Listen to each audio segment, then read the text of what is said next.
ഇന്ന് ആക്ച്വലി ഞങ്ങൾ കുറച്ച് ലേറ്റ് ആയിട്ടോ ജിമ്മിൽ പോകാൻ. അതായത് മോർണിംഗ് ഒരു 7:30 ഒക്കെ ആയി. ജിമ്മിൽ പോയപ്പോൾ അധികം ആരും അങ്ങനെ ഉണ്ടായിരുന്നില്ല, കാരണം മഴയാണ് പുറത്ത്. ഇന്ന് ഞങ്ങൾക്ക് ബാക്ക് ആംസിന്റെ വർക്കൗട്ടാണ് ശരിക്കും ഷെഡ്യൂൾ പ്രകാരം. പക്ഷെ ഞങ്ങളോട് പറഞ്ഞു ലെഗ് ചെയ്യാൻ. ഓ ഗോഡ്, വന്നത് പെട്ടല്ലോ എന്നുള്ള അവസ്ഥയായിരുന്നു. ശരിക്കും പറഞ്ഞു കഴിഞ്ഞാൽ ലെഗ് ഡേ ആണെന്നുണ്ടെങ്കിൽ ഇത്രയും റിസ്ക് എടുത്ത് തരേണ്ട ആവശ്യം ഉണ്ടായിരുന്നില്ല. ഇങ്ങനെ നടന്നുകൊണ്ടിരിക്കുന്നത് ഒരു 3 കൗണ്ട്സ് ചെയ്യാൻ പറഞ്ഞു. അതായത് 1 വെയിറ്റ് എടുക്കാതെ, അടുത്തത് 5 എടുത്തിട്ട്, അടുത്തത് 3ാമത്തെ റൗണ്ടാണ് നിങ്ങൾ കാണുന്നത് 7.5 എടുത്തിട്ട്. ഇത് കാണുമ്പോൾ ചെറുതായിട്ട് എനിക്ക് എന്നോട് തന്നെ പ്രൗഡ് തോന്നുന്നുണ്ട്. കാരണം 2.5 ഒക്കെ എടുത്ത് നടന്നിരുന്ന ഞാനാ. ഇപ്പം എൻ്റെ കയ്യിലിരിക്കണതോ 7.5, 10 ഒക്കെ.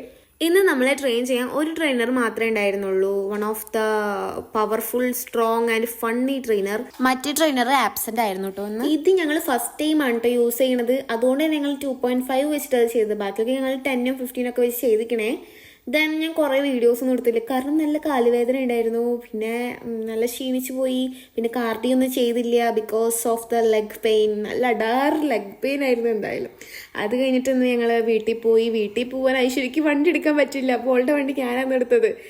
എന്തായാലും സംഭവം ഉഷാറായിട്ടോ. എനിക്ക് വീട്ടിൽ വന്നതിന് ശേഷം പെയിൻ ആവുക. ഇപ്പോഴത്തെ പെയിൻ വേദനിച്ചിങ്ങനെ ഇരിക്കുന്നു. അപ്പോൾ അത്രേ ഉള്ളൂ. ചച്ച bye bye, see you, okay by.